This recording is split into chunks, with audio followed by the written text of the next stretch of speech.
बच्चों, welcome to math show. जैसे कि हम लोग अपने 10th क्लास की प्रिपरेशन कर रहे हैं। अभी तक हम लोगों ने दो पेपर अपने पूरे सॉल्व कर चुके हैं।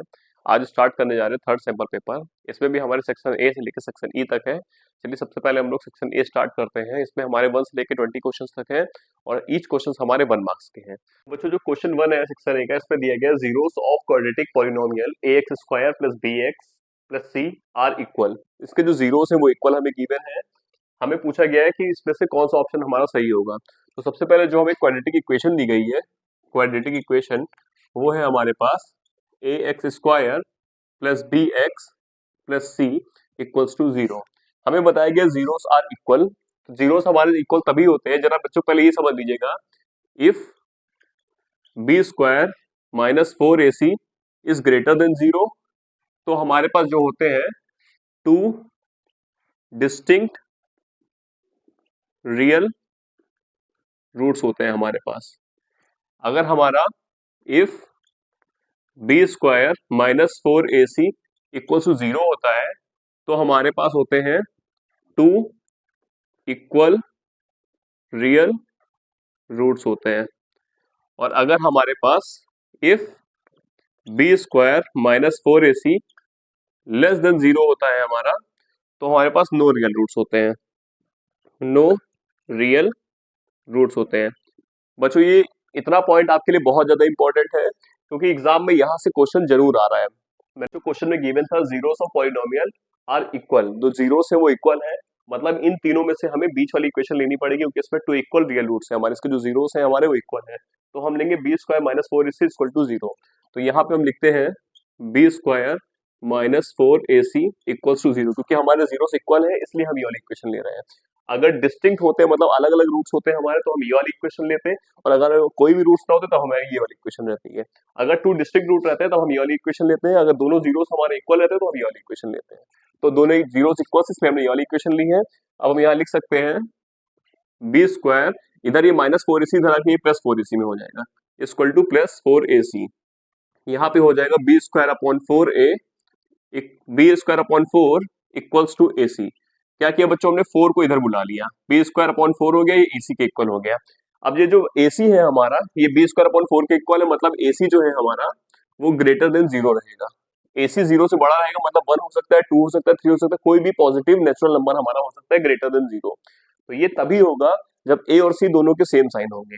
It is possible, it is possible only when A and C both have same sign, both have same sign। कहने का मतलब बच्चों ये भी समझ लीजिए, या तो दोनों निगेटिव होंगे, दोनों निगेटिव है अगर माइनस से माइनस सी को हम मल्टीप्लाई करेंगे तब भी हमारा प्लस AC आएगा, या तो दोनों पॉजिटिव हो, प्लस A है और प्लस C है, तब भी हमारा प्लस का AC आएगा। दोनों ही केस में ये ग्रेटर देन 0 रहेगा। तो मतलब इसके A और C के दोनों के सेम साइन होने चाहिए। तो A and C have same sign, ये वाला हमारा आंसर सही रहेगा। क्वेश्चन नंबर 2 है हमारे पास सेक्शन ए का। हमें दिया गया solution of equation x minus y equal to 2 and x plus y equal to 4। हमें दो इक्वेशन दी गई है, x minus y equal to 2 है और x plus y equal to 4 है। हमें x और y की वैल्यू फाइंड करनी है। चलिए स्टार्ट करते हैं। यहाँ दिया गया है x minus y equal to 2, ये हमारी हो गई इक्वेशन नंबर 1, और x plus y equals to 4, ये हमारी इक्वेशन नंबर हो गई 2। हम लिखेंगे add equation 1, add equation 1 and 2, दोनों इक्वेशन को हम लोग ऐड कर लेंगे। तो यहाँ लिखेंगे x minus y equals to 2 and x plus y equals to 4। जब इसको सॉल्व करेंगे तो हमारा यहाँ पे x प्लस एक्स हो जाएगा 2x, प्लस वाई और माइनस वाई हमारा 0 हो जाएगा। यहाँ पे लिखेंगे 2x इक्वल टू 4 प्लस 2 6। तो 2x हमारा 6 के इक्वल हो गया, तो जो x होगा हमारा वो हो जाएगा 6 अपॉन 2 के इक्वल। यहाँ पे 2 मल्टीप्लिकेशन में था, इधर आके ये डिवीजन में हो गया। यहाँ लिखेंगे 2 1 2, 2 3 6। तो बच्चों जो x की वैल्यू हमारी आ जाएगी वो आ जाएगी 3। अब हमको y की वैल्यू फाइंड करनी है, उसके लिए हम लिखेंगे put the value of x in equation. हम बच्चों किसी भी इक्वेशन में रख सकते हैं, चाहे हम 1 में रखें चाहे हम 2 में रखें। तो चलिए हम 1 ही में रख लेते हैं, इन इक्वेशन 1। जब 1 में रखेंगे तो यहाँ जो 1 इक्वेशन है वो है x minus y equals to 2 है। x की वैल्यू अभी हमने 3 निकाली, x की जगह हम रख देंगे 3।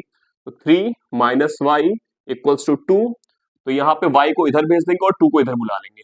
2 जब इधर आ जाएगा, इधर ये प्लस में, इधर आके ये माइनस में हो जाएगा, y इधर माइनस में, उधर आके ये प्लस में हो जाएगा, तो ये हो जाएगा। तो 3 में से 2 जाएंगे, हमारे 1 बचेगा, तो y की वैल्यू जो आ गई वो हो जाएगी प्लस की 1। तो x और y पूछा गया था, x हम, तो बच्चों x हमारा 3 हो जाएगा और y हमारा 1 हो जाएगा। चलिए स्टार्ट करते हैं क्वेश्चन नंबर 3। इसमें हमें फाइंड करना है 30th टर्म ऑफ एपी। ये एपी हमें दिया गया है 10 7 4 डॉट डॉट डॉट, ये दिया गया एपी हमें, इसका हमें 30th टर्म हमें फाइंड करना है। सबसे पहले हम यहाँ लिखेंगे जो हमें एपी गिवन है वो है, फर्स्ट टर्म है 10, फिर 7, फिर 4। जो हमारा फर्स्ट टर्म है A1 वो है हमारा 10। अब हम बच्चों डी निकालेंगे। डी निकालने का जो फॉर्मूला होता है वो होता है D2 A2 minus A1, A2 minus A1। ये हमारा A1 है, ये हमारा A2 है, ये हमारा A3 है। तो D हम कैसे निकालेंगे, A2 में से A1 को माइनस कर देंगे। तो यहाँ पे हम लिखेंगे 7 माइनस 10। जब बच्चों 7 में से हम 10 माइनस करेंगे तो हमारा आएगा माइनस का 3, क्योंकि ग्रेटर ये है इसलिए इसका साइन आ जाएगा। तो जो हमारी D की वैल्यू आ गई वो हो गई माइनस का 3। जो बच्चों AN का फॉर्मूला होता है, AN हमारा होता है A plus N minus 1 D। A मतलब first term plus N minus 1 D। तो हमें N की वैल्यू जो रखनी है वो 30th टर्म में फाइंड करनी है, A30 हमें फाइंड करना है। तो यहाँ पे हम लिखेंगे A30 इक्वल्स टू A1।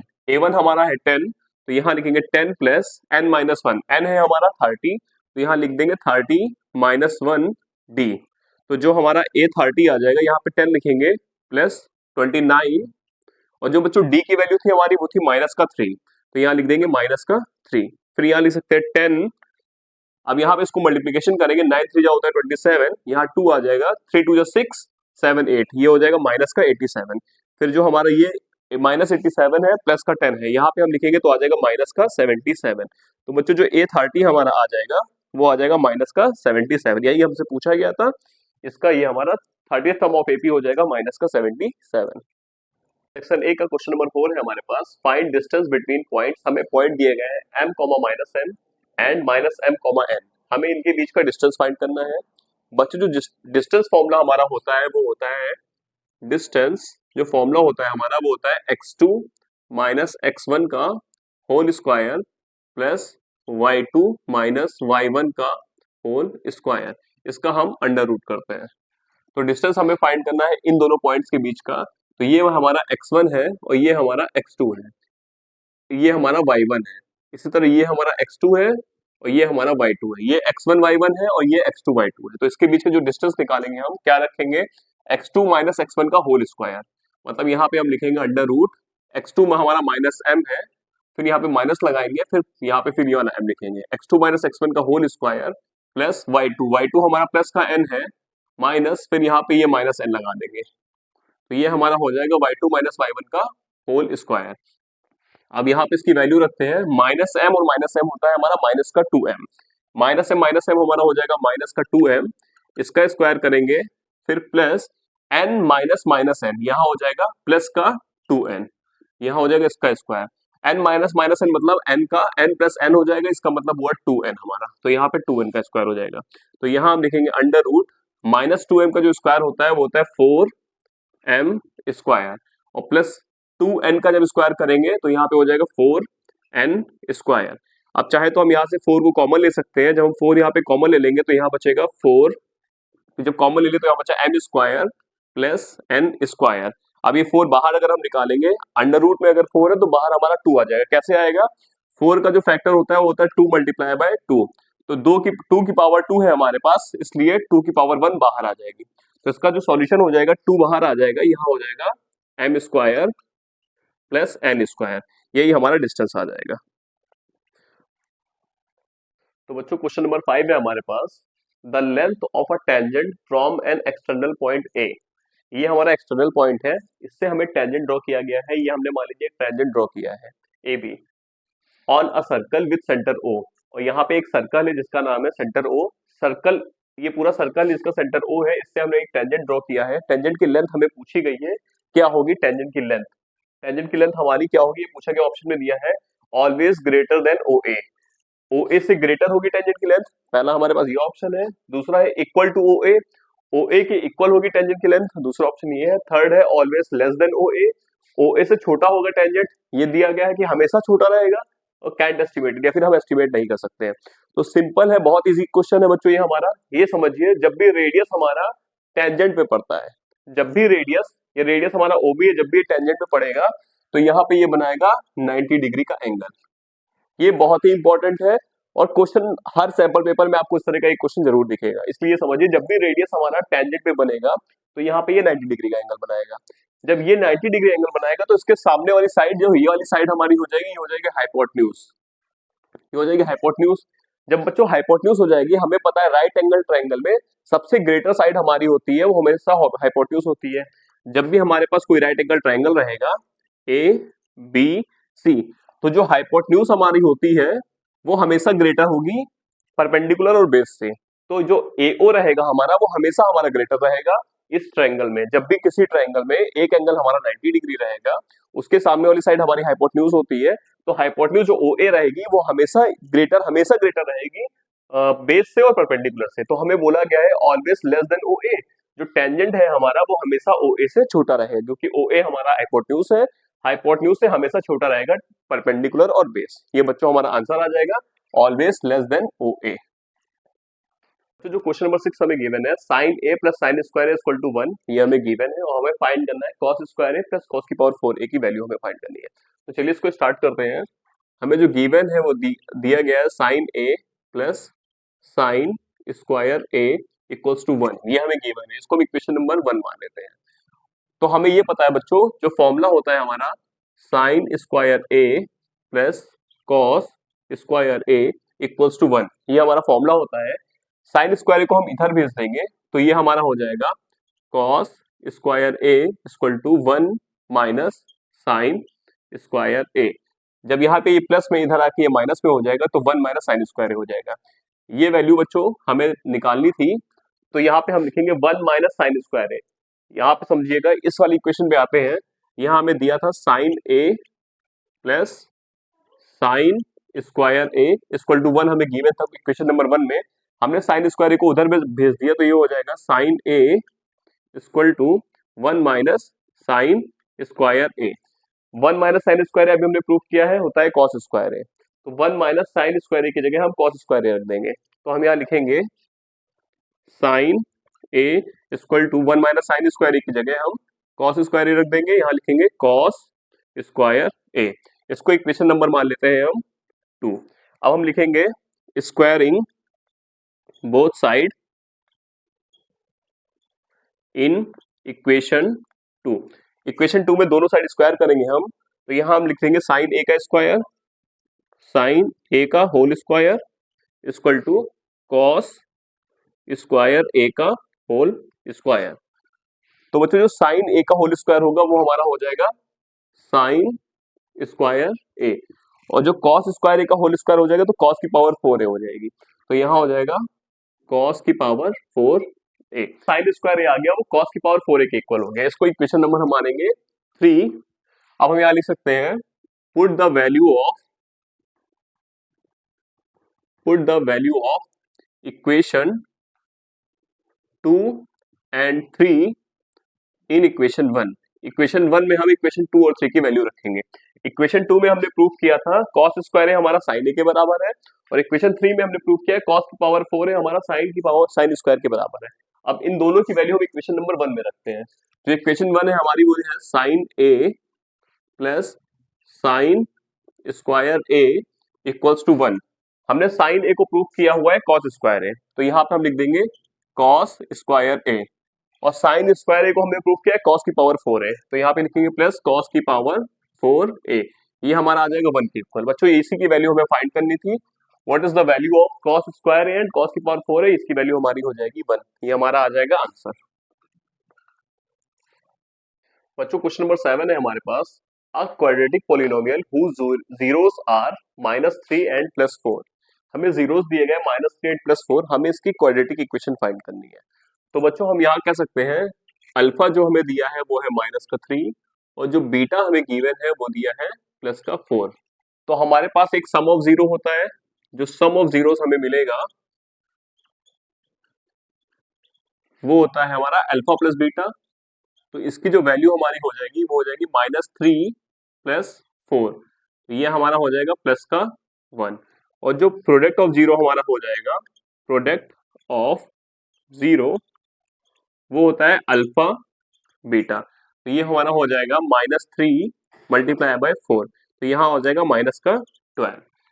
बच्चों जो general form of quadratic equation होती है अल्फा और बीटा फॉर्म में, जो क्वाड्रेटिक इक्वेशन हमारी होती है वो होती है x² minus alpha plus beta x plus alpha beta. ये बच्चों हमारी होती है क्वाड्रेटिक इक्वेशन अल्फा और बीटा के फॉर्म में। तो चलिए इसमें वैल्यू रखते हैं और इस क्वाड्रेटिक इक्वेशन को फाइंड करते हैं। तो हमें दिया गया है x², हम ऐसे ही रख देंगे x² minus alpha plus beta हमने निकाला है प्लस का 1, तो यहाँ हो जाएगा अल्फा प्लस बीटा की जगह रख देंगे प्लस का 1x, फिर यहाँ पे प्लस हमने अल्फा बीटा निकाला है माइनस का 12, तो यहाँ हो जाएगा अल्फा बीटा की जगह माइनस का 12। तो जब इसको हम सॉल्व करेंगे तो आ जाएगा x² माइनस x माइनस 12, ये हमारा 0 इक्वल आ जाएगा। यही हमारी क्वाड्रेटिक इक्वेशन हो जाएगी जब हमें जीरोस दिए जाएंगे -3 एंड प्लस का 4, ये हमारा आंसर आ जाएगा। Did you understand? तो क्वेश्चन नंबर 8 में पूछा गया है द वैल्यू ऑफ √6 फिर प्लस √6 फिर प्लस √6, ऐसे करके अंडर रूट के अंडर अंडर रूट हमें दिए गए हैं इन्फिनिटी तक, इसकी हमें वैल्यू फाइंड करनी है। तो हम मान लेते हैं लेट हम कर लेते हैं कि √6 plus √6 plus √6 plus dot dot dot infinity जो है इसको हम x मान लेते हैं। तो हम यहाँ बच्चों लिख सकते हैं, यहाँ पे पूरा इनफाइनाइट तक दिया गया है, तो हम इस टर्म को पूरा x जब हम मान लेते हैं तो हम यहाँ लिखेंगे √6 प्लस ये पूरा मान लीजिए x हो गया, तो ये x इक्वल टू हमारा ये x के बराबर हो गया।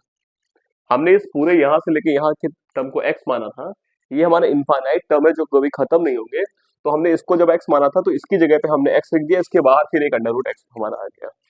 अब हम करेंगे स्क्वायरिंग बोथ साइड, हम यहाँ लिखेंगे स्क्वायरिंग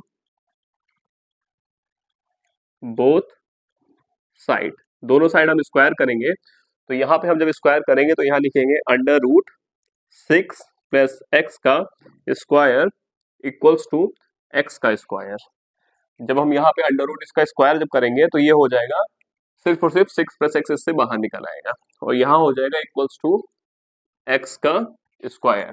अब इन दोनों वैल्यूज को हम उधर भेज देंगे, तो यहाँ हो जाएगा x² minus x minus 6 equals to 0।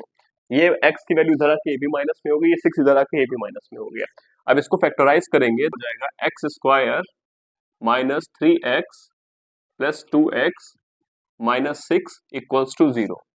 बच्चों ये फैक्टर हमने कैसे लिया, मल्टीप्लीकेशन करने पे हमें -6 लाना था, मल्टीप्लीकेशन करने पे जब -6 लाना था तो हम जब -3 को +2 से मल्टीप्लाई करेंगे तो हमारा हो जाएगा -6, और प्लस माइनस करने पे हमें माइनस का 1 लाना था, प्लस माइनस करने पे हमें माइनस का 1 लाना था। जब हम -3 को +2 से ऐड करेंगे तो -3 + 2 हो जाएगा हमारा माइनस का 1, ये ग्रेटर है इसलिए इसका साइन लग जाएगा, इसलिए हमने ये दोनों फैक्टर लिए हैं।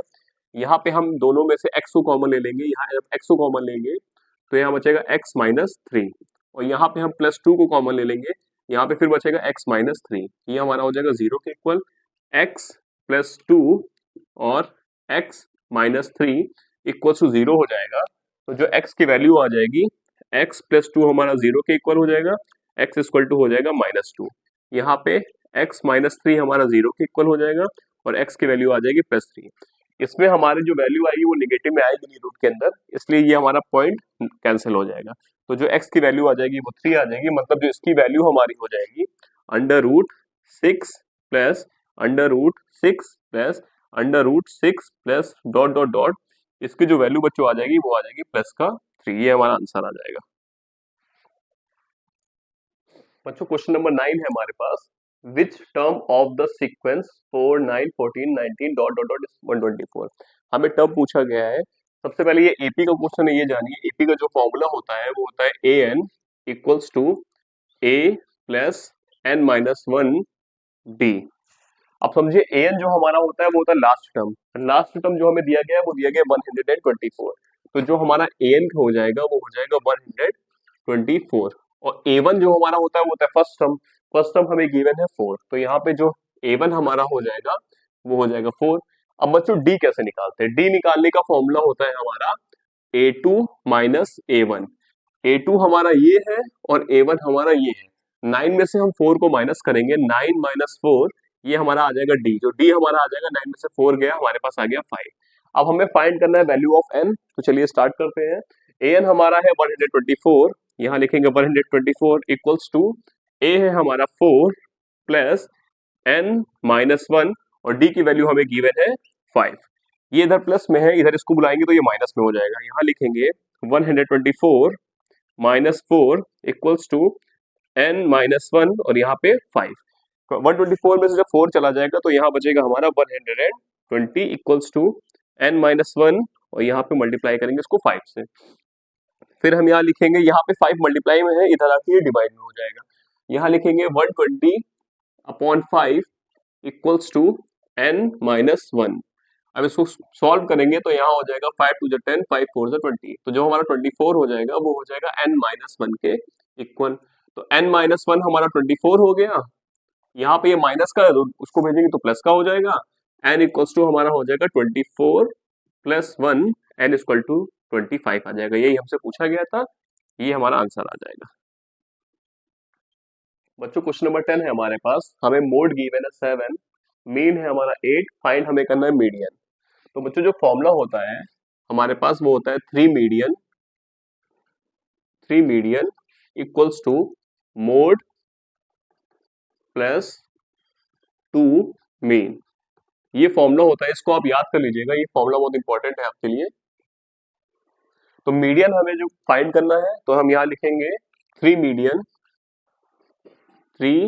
Median equals to mode.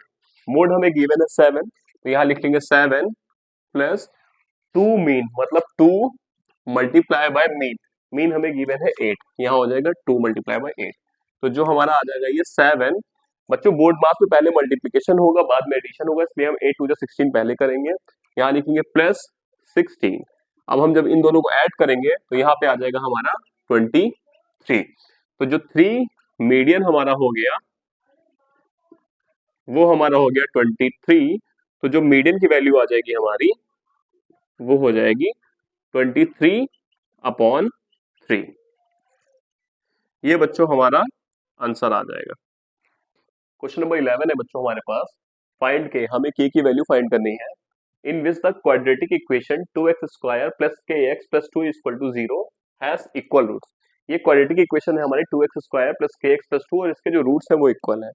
सबसे पहले ये समझिएगा, if the roots of quadratic equation are equal, अगर रूट्स हमारे क्वाड्रेटिक इक्वेशन के इक्वल होंगे तो हम कह सकते हैं then B square minus 4ac हमारा 0 के इक्वल है।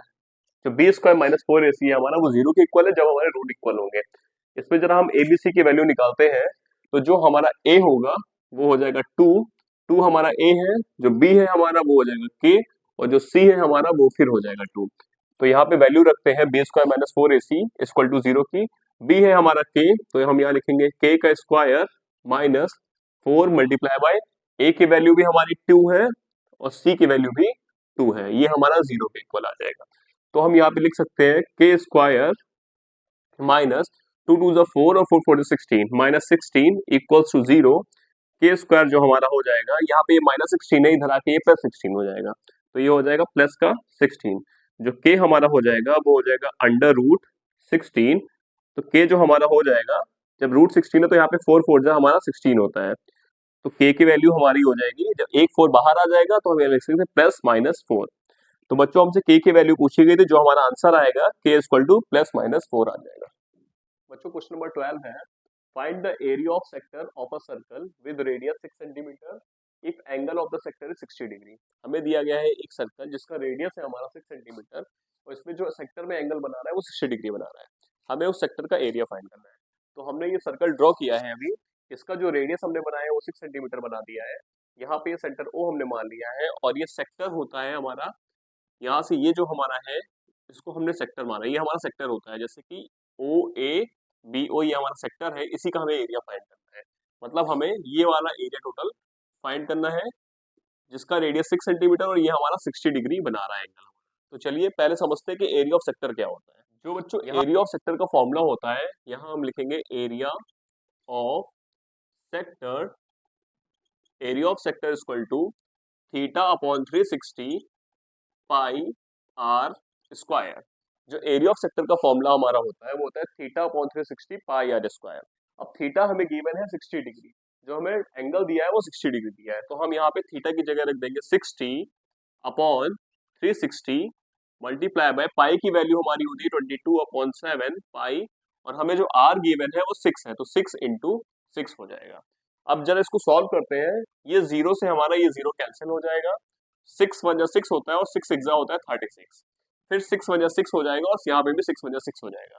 तो जो वैल्यू बच्चों हमारी आ गई वो हो जाएगी 22 मल्टीप्लाई बाय 6/7। अब जब इसको सॉल्व करेंगे 6 टू जा हमारा हो जाएगा 12, फिर यहाँ पे कैरी है 1, फिर 6 टू जा 12 प्लस 1 13, यहाँ हो जाएगा 132/7 सेंटीमीटर स्क्वायर। तो बच्चों जो एरिया ऑफ सेक्टर हमारा आ गया वो हो गया 132/7 सेंटीमीटर स्क्वायर, ये हमारा आंसर आ जाएगा। क्वेश्चन नंबर 13 है बच्चों हमारे पास, द नंबर ऑफ मल्टीपल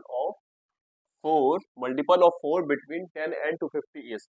हमें 10 से लेके 250 के बीच में मल्टीपल ऑफ 4 ढूंढने, कितने नंबर हमारे होंगे ऐसे जो मल्टीपल ऑफ 4 रहेंगे। मतलब ये हमें एपीएस में निकालना है, फिर एपी का हमें फर्स्ट टर्म और डी फाइंड करना है, और फिर उसके बाद हमें इसकी हेल्प से एन की वैल्यू निकालनी है। तो सबसे पहले जो 4 से डिविजिबल होगा 10 के बाद वाला नंबर, 10 तो हमारा 4 से डिविजिबल होता नहीं है बच्चों, ना ही 11 होता है हमारा, तो पहला नंबर होगा जो 10 के बाद 4 से डिविजिबल होगा वो होगा हमारा 12। तो जो हमारा एपी होगा वो पहले टर्म से बनेगा, जो पहला टर्म हमारा हो जाएगा वो हो जाएगा 12, सेकंड टर्म होगा 12 के बाद 16, फिर इसके बाद बच्चों हो जाएगा हमारा 20, और ऐसे ही करते करते हम लास्ट टर्म पे आएंगे। 250 हमारा 4 से डिविजिबल नहीं होता है, 248 होता है। इसको कैसे पता करेंगे जरा ये समझ लीजिए, हम 250 को 4 से डिवाइड करेंगे, तो यहाँ हमारा हो जाएगा 4 6 जा 24, यहाँ पे बचेगा 1 और यहाँ पे आ गया 0, 4 2 जा हमारा होता है 8, यहाँ पे बचा हमारा रिमाइंडर 2। जो रिमाइंडर हमारा बचेगा उसको हम लास्ट टर्म से माइनस कर देंगे, तो 250 है हमारा लास्ट टर्म, इसमें से हम 2 को माइनस कर देंगे तो हमारा आ जाएगा 248। इसी तरह हमने बच्चों लास्ट टर्म फाइंड कर लिया, कैसे हमारा फर्स्ट टर्म 12 बना और लास्ट टर्म हमारा बना 248।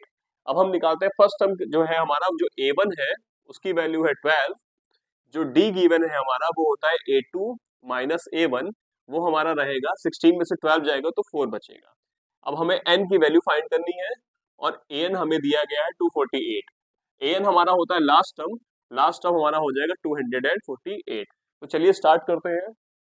एपी में हमारा जो फॉर्मूला होता है an इक्वल टू होता है a plus n minus 1 D.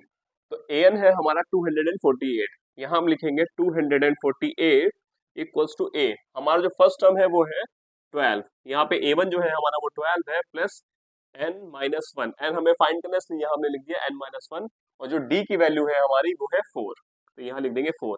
ये 12 इधर प्लस में है, इसको इधर बुलाएंगे तो ये माइनस में हो जाएगा, यहाँ लिखेंगे 248 minus 12 equals to n minus 1, और यहाँ पे आ जाएगा 4।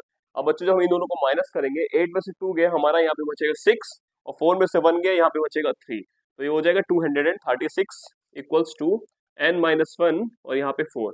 तो जो हमारा n माइनस 1 हो जाएगा, यहाँ पे 4 मल्टीप्लाई में इधर आके ये डिवाइड में हो जाएगा, इक्वल्स टू 236 अपॉन 4, 4 1 जा 4, 4 5 जा 20, और यहाँ पे आया 3 6 36, तो 4 9 जा हो जाएगा 30। n माइनस 1 जो हमारा है वो 59 के इक्वल हो गया, यहाँ हम लिखेंगे n माइनस 1 इक्वल्स टू 59, इधर ये लिखेंगे n जो है, इधर ये माइनस 1 है, इधर माइनस 1 है, इधर आके ये प्लस 1 हो जाएगा, इधर ये माइनस में इक्वल्स टू इधर आके ये प्लस में हो जाएगा, तो हम यहाँ लिखेंगे n equal to 59 plus 1, n हमारा हो जाएगा 60। ये बच्चों हमारा आंसर आ जाएगा, यही हमें फाइंड करना था। बच्चों क्वेश्चन नंबर 14 है हमारे पास, probability that a non leap year selected at random will contain 53 Sunday is. हमें एक दिया गया नॉन लीप ईयर, जो बच्चों नॉन लीप ईयर होता है हमारा number of days in non leap year. जो नॉन लीप ईयर होता है उसमें हमारे जो नंबर ऑफ डेज होते हैं वो होते हैं 365 डेज होते हैं नॉन लीप ईयर में हमारे। इसमें पूछा गया है हमारा, इसमें संडेज 53 होने चाहिए, इसकी प्रोबेबिलिटी हमसे पूछी गई है। तो जो 365 डेज होते हैं हमारे, तो इसको हम लिख सकते हैं 365 डेज इक्वल्स टू इसमें हमारे जो है 52 वीक्स होते हैं। 365 डेज में हमारे 52 वीक्स होते हैं प्लस 1 डे एक्स्ट्रा बचता है हमारे पास।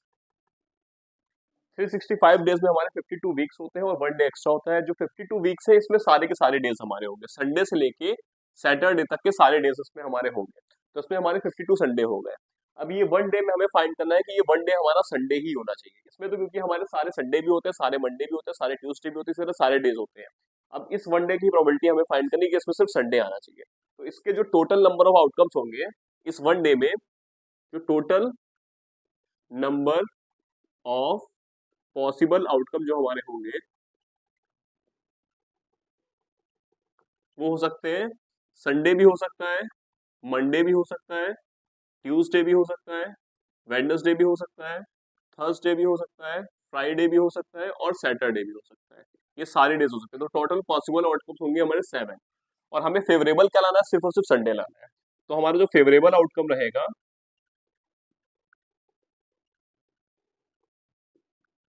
वो हमारा रहेगा सिर्फ और सिर्फ संडे, जो कि हमारे पास है टोटल 7 डेज में से सिर्फ और सिर्फ 1 है। तो इसकी जो प्रोबेबिलिटी हो जाएगी, प्रोबेबिलिटी ऑफ संडे जो हमारी हो जाएगी वो हो जाएगी 1/7। टोटल 7 डेज में से हमारे संडे आने की सिर्फ एक दिन की प्रोबेबिलिटी है, तो यहाँ पे हो जाएगा 1 और टोटल जो पॉसिबल आउटकम्स हमारे वो 7 है, तो इसकी प्रोबेबिलिटी हमारी हो जाएगी 1/7। तो क्वेश्चन नंबर 15 है हमारे पास, pair of linear equation x + 2y + 5 = 0। एक इक्वेशन हमारे पास ये है लीनियर इक्वेशन, और एक है -3x - 6y + 1 = 0 है। इसमें हमारे पास कौन सा सॉल्यूशन होगा ये हमसे पूछा गया है। इसको करने से पहले जरा इसको समझ लीजिए, बहुत जरूरी है आपके लिए एग्जाम के लिए। अगर हमारा a1/a2 is not equal to b1/b2 रहेगा, बच्चों ये हमारा जैसे कि यहाँ पे 1a1 होगा, यहाँ पे ये होगा हमारा b1 और ये होता है c1। इसी तरह यहाँ पे -3 हमारा a1 रहेगा, -6 हमारा b1 रहेगा और 1 हमारा रहेगा c1। तो हमसे कहा गया है अगर a1/a2 is not equal to b1/b2 होगा तो हमारी इंटरसेक्टिंग लाइंस बनेगी और इसका एग्जैक्टली वन सॉल्यूशन बनेगा। जो इंटरसेक्टिंग लाइंस बनती है वो ऐसे बनती है, ये एक लाइन है और इस पे दूसरी लाइन यहाँ पे इस पॉइंट पे इंटरसेक्ट कर रही है। तो जब a1/a2 is not equal to b1/b2 होगा तो हमारी इंटरसेक्टिंग लाइंस बनेगी। अगर a1/a2 equal to b1/b2 equal to c1/c2 है तो हमारी कोइंसिडेंट लाइन बनेगी। जो बच्चों कोइंसिडेंट लाइन होती है, ये जैसे एक लाइन है इसी के ऊपर कोइंसाइड करेगी, मतलब इसी के ऊपर चलेगी हमारी दूसरी रे, तो इसको बोलते हैं कोइंसिडेंट रे। जब कोइंसिडेंट रे बनेगी तो इसके इनफाइनाइटली मैनी सॉल्यूशंस होंगे। जब a1/a2 इक्वल टू b1/b2 होगा इक्वल टू c1/c2 होगा तो हमारे पास इनफाइनाइटली मैनी सॉल्यूशंस होंगे। और जब हमारा a1/a2 equal to b1/b2 is not equal to c1/c2 होगा, मतलब ये दोनों इक्वल रहेंगे, ये इक्वल नहीं रहेगा, तो हमारे पास पैरेलल लाइंस बनेंगी जिसका नो सॉल्यूशन होता है। पैरेलल लाइन हमारी बनती है, एक लाइन हमारी ये है, इसी के पैरेलल हमारी दूसरी रे चलेगी जो कभी एक दूसरे को इंटरसेक्ट नहीं करेगी, तो ये पैरेलल लाइंस रहेंगी, इसका नो सॉल्यूशन रहेगा। अब चलिए हम इसको सॉल्व करते हैं। यहाँ पे a1 हमारा 1 है, b1 हमारा 2 है और c1 हमारा है 5। यहाँ पे a1 हमारा -3 है, b1 हमारा -6 है और c1 है हमारा 1। अब a1/a2 करेंगे मतलब 1/-3, b1/b2 करेंगे मतलब 2/-6 और c1/c2 करेंगे मतलब 5/1। इसको जब कैंसिल करेंगे तो 2 1 2, यहाँ पे 2 3 6 आ जाएगा। फिर जब इसको यहाँ पे लिखेंगे तो यहाँ हो जाएगा ये हमारा 1/-3 इक्वल्स टू, यहाँ पे भी हमारा आ रहा है 1/-3, लेकिन ये हमारा आ रहा है यहाँ पे 5/1। तो जो हमारी इक्वेशन बन रही है वो हमारी ये वाली बन रही है, a1/a2 equal to b1/b2 is not equal to c1/c2। तो जो हमारी लाइंस होंगी वो पैरेलल्स रहेंगी और सॉल्यूशन रहेगा नो सॉल्यूशन, इसका आंसर आएगा। तो बच्चों इस दोनों लीनियर इक्वेशन का जो सॉल्यूशन होगा इसका आंसर हो जाएगा नो सॉल्यूशन, ये इसका आंसर आ जाएगा। बच्चों क्वेश्चन नंबर 16 हमारे पास गिवन है, triangle ABC similar to triangle DEF। हमें ट्राइंगल ABC जो दिया है वो सिमिलर है ट्राइंगल DEF के।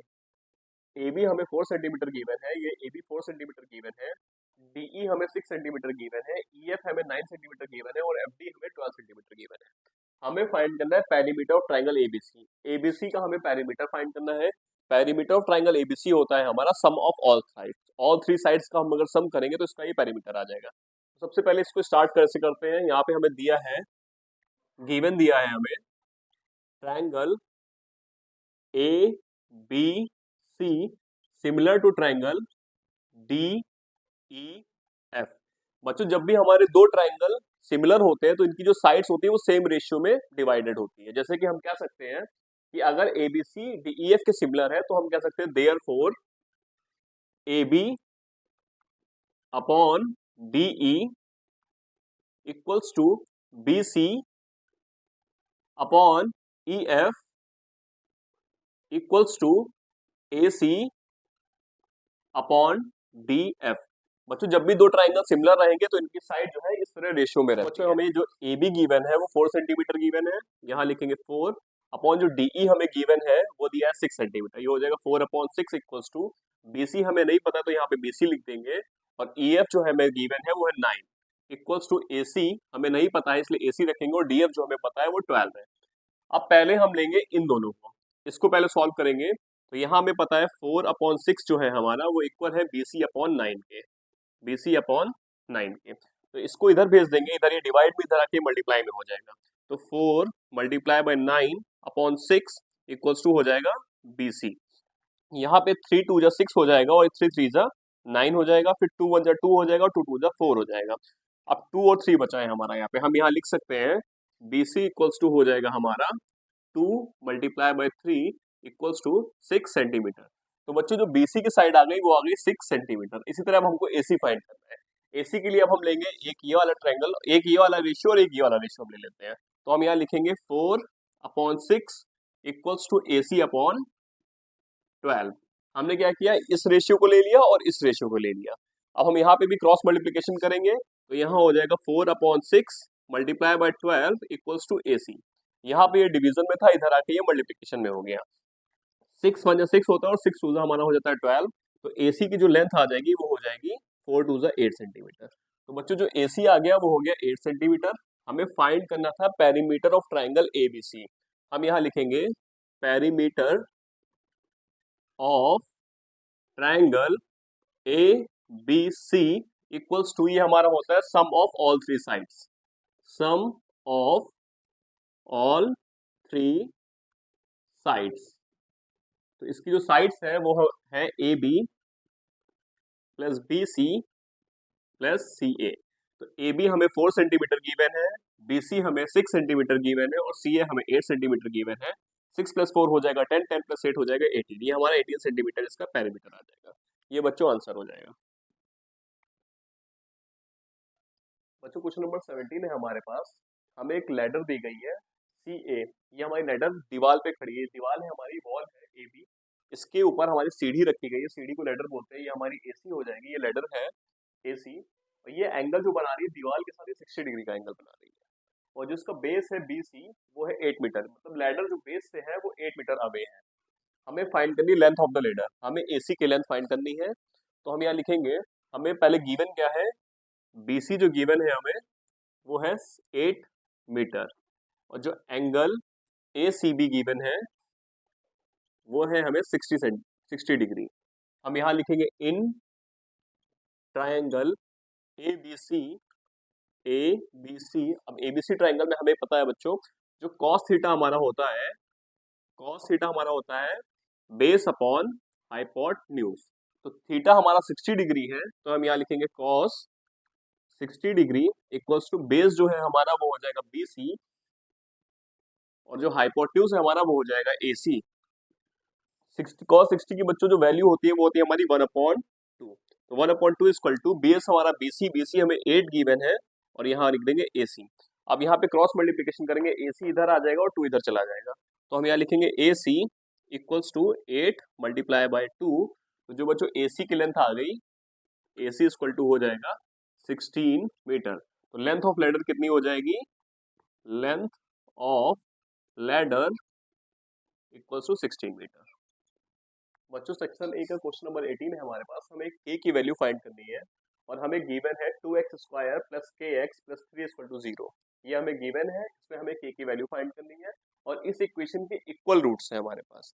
ये समझिएगा जब भी हमारे पास इक्वल रूट्स होंगे तो हम क्या लिख सकते हैं, यहाँ पे हम लिखेंगे if equation have equal roots. जब भी इक्वेशन के इक्वल रूट्स होंगे सो हमारे पास जो होगा बी स्क्वायर माइनस 4ac 0 के इक्वल होगा हमारा। जब भी इक्वेशन में इक्वल रूट्स होंगे तो हमारा बी स्क्वायर माइनस 4ac जो होगा वो 0 के इक्वल होगा। अब ये इक्वेशन है, इसमें जो a है हमारा वो है 2, जो k है हमारा वो है b, और जो 3 है हमारा वो है c। अब इस इक्वेशन में हम वैल्यू रखेंगे, जो हमें इक्वेशन दी गई है वो क्या है, 2x square plus kx plus 3। अब यहाँ पे b हमारा ये है तो हम यहाँ लिखेंगे k का square minus 4 multiply bye a हमारा है 2 और c है हमारा प्लस का 3, तो ये इक्वल टू होगा हमारा ये 0 के बराबर। तो जो k स्क्वायर हमारा आ जाएगा वो हो जाएगा 3 2 जा 6, 6 4 जा 24, ये हमारा 0 के इक्वल आ जाएगा। तो k स्क्वायर हमारा हो जाएगा प्लस का 24, यहाँ पे ये माइनस में था, इधर आके ये प्लस में हो गया, तो जो k की वैल्यू आ जाएगी वो हो जाएगी अंडर रूट 24। तो बच्चों हम k की वैल्यू जो लिखेंगे वो है रूट 24, इसका जब अंडर रूट करेंगे तो हो जाता है 2 3 जा 6, 6 2 जा 12 और 12 2 जा 24। तो हमारा जो 2 है वो पेयर में हमें एक बार मिल रहा है, तो ये 2 हमारा बाहर निकल आएगा, तो इसकी जो वैल्यू हो जाएगी वो हो जाएगी 2 रूट 6। जो k की वैल्यू हमारी हो जाएगी वो हो जाएगी प्लस माइनस 2 रूट 6। बच्चों क्वेश्चन नंबर 19 हमारा एजर्शन और रीजन बेस्ड क्वेश्चन है, ये भी हमारा सेक्शन ए का ही है, 1 मार्क्स का। एजर्शन में हमें गिवन है एचसीएफ ऑफ 2 नंबर इज 18, हमें दिया गया 2 नंबर का एचसीएफ 18 है और इसका जो प्रोडक्ट है 2 नंबर का वो 3072 है, और हमसे पूछा गया कि क्या इसका एलसीएम 169 होगा। और फिर उसके बाद सेकंड दिया गया reason, if A and B are two positive integers, अगर ए और बी दो पॉजिटिव इंटीजर्स हैं देन एचसीएफ और एलसीएम जो होगा वो इसका प्रोडक्ट होगा ए और बी का। तो सबसे पहले समझिए, द टू नंबर्स आर, हम मान लेते हैं the two numbers are A and B, हम दो नंबर को ए एंड बी मान लेते हैं। तो हमारा जो एचसीएफ मल्टीप्लाई बाय एलसीएम का जो फॉर्मूला होता है वो होता है हमारा प्रोडक्ट ऑफ टू नंबर्स, ये हमारा फॉर्मूला होता है। एचसीएफ इंटू एलसीएम हमारा प्रोडक्ट ऑफ टू नंबर होता है, तो हम यहाँ लिख सकते हैं HCF multiply by LCM equals to A multiply B. हमने प्रोडक्ट ऑफ टू नंबर माना है ए और बी, तो इसका ए मल्टीप्लाई बाय बी हो जाएगा प्रोडक्ट ऑफ टू नंबर हमारा। तो जो हमारा रीजन है वो तो सही है, ए और बी हमारे अगर टू पॉजिटिव इंटीजर्स हैं तो एचसीएफ मल्टीप्लाई बाय एलसीएम जो होगा वो ए मल्टीप्लाई बी होगा, ये तो हमारा सही हुआ। अब हमें फाइंड करना है कि क्या एलसीएम हमारा 169 आ रहा है, तो इसी फॉर्मूले में रखते हैं, हमें फाइंड करना है एलसीएम। तो हम यहाँ लिखेंगे LCM equals to product of two number upon HCF। तो प्रोडक्ट ऑफ टू नंबर हमें गिवन है 3072, यहाँ लिखेंगे 3072 अपॉन जो HCF है हमारा वो है 18। इन दोनों को हम जब डिवाइड करेंगे तो हम कहेंगे 2 9 जा 18 हमारा होता है, 2 1 जा 2, 2 5 जा 10, और यहाँ पे आएगा 2 3 जा 6, 2 6 जा 12। फिर हम 3 से कट करेंगे, 3 3 जा 9 हो जाएगा हमारा, 3 5 जा 15, 3 1 जा 3, 3 2 जा 6, ये हमारा आ जाएगा 512 अपॉन 3। अब बच्चों ये हमारा जो है, ये जो ऊपर वाला नंबर है अब ये 3 से हमारा डिविजिबल नहीं है, अब इसको अगर हम डिवाइड करेंगे तो हमारा आंसर आएगा पॉइंट में, लेकिन जो हमारा एलसीएम दिया गया वो 169 दिया गया है। तो इसका मतलब हुआ कि जब हम एलसीएम निकाल रहे हैं इन दोनों से, प्रोडक्ट ऑफ टू नंबर से और एचसीएफ से, तो हमारा जो एलसीएम आ रहा है वो इसके इक्वल नहीं आ रहा है, 169 के इक्वल हमारा नहीं आ रहा है। तो जो हमारा एजर्शन है वो गलत रहेगा और जो हमारा रीजन है वो सही रहेगा। तो हम कह सकते हैं assertion is false and reason is true. तो हम कह सकते हैं assertion is false and reason is true. बच्चों ये हमारा क्वेश्चन नंबर 20 है सेक्शन ए का, इसमें दिया है एजर्शन में sine A is the product of sine and A. Sine जो हमारा वो प्रोडक्ट होना चाहिए साइन और ए का, और रीजन में दिया है the value of sine increases as theta increases, जो साइन की वैल्यू है वो इंक्रीज होगी जब जब हमारा थीटा इंक्रीज होगा।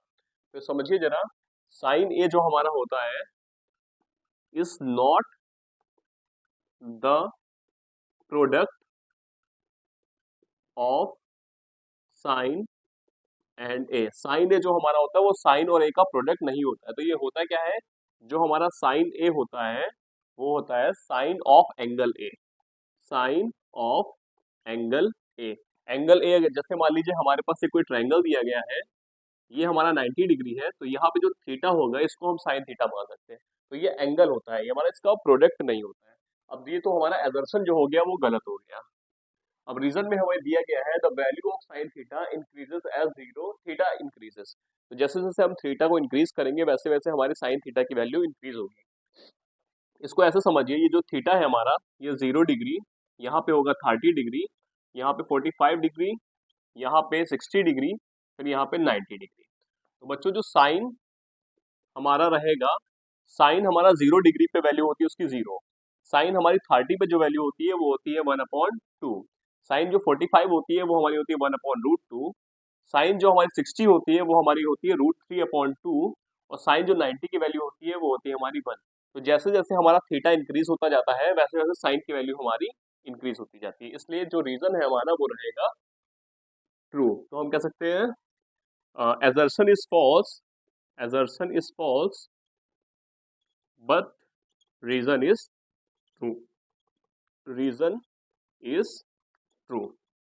ये हमारा आंसर आ जाएगा। बच्चों जैसे कि हम लोग मैथ्स का अपना सैम्पल पेपर सॉल्व कर रहे हैं, हम लोग अपने 2 सैम्पल पेपर सॉल्व कर चुके हैं। इसको हमने पार्ट वाइज डाला हुआ है। सेक्शन ए हमने सेपरेट वीडियो में डाला है, बी सी एक अलग वीडियो में है, और डी और ई अलग वीडियो में। सेक्शन वाइज हमने अलग अलग इसको करके डाला है। और ये हमारा सैम्पल पेपर हमारा ये 3 है, ये हमने स्टार्ट किया है आज। और इसके हमारा सेक्शन ए के 20 क्वेश्चन है, सारे के सारे क्वेश्चन हमारे 1 मार्क्स के हैं। इसको मैं अपलोड करूंगा अभी। जो सेक्शन बी और सी रहेगा इसकी पार्ट 2 वाली वीडियो में रहेगा, और जो डी और ई रहेगा वो पार्ट 3 वाली वीडियो में रहेगा। होप है कि आपको अच्छे से समझ में आ रहा होगा, मैं जो पढ़ा रहा हूँ आपको अच्छे से समझ में आता है। और अगर कोई क्वेश्चन नहीं समझ में आ रहा है तो आप मुझे प्लीज कमेंट सेक्शन में बताइए, और जो भी आपको डाउट्स हो वो आप मुझे बताइए, मैं आपको क्लियर करके दूंगा। थैंक यू बच्चों।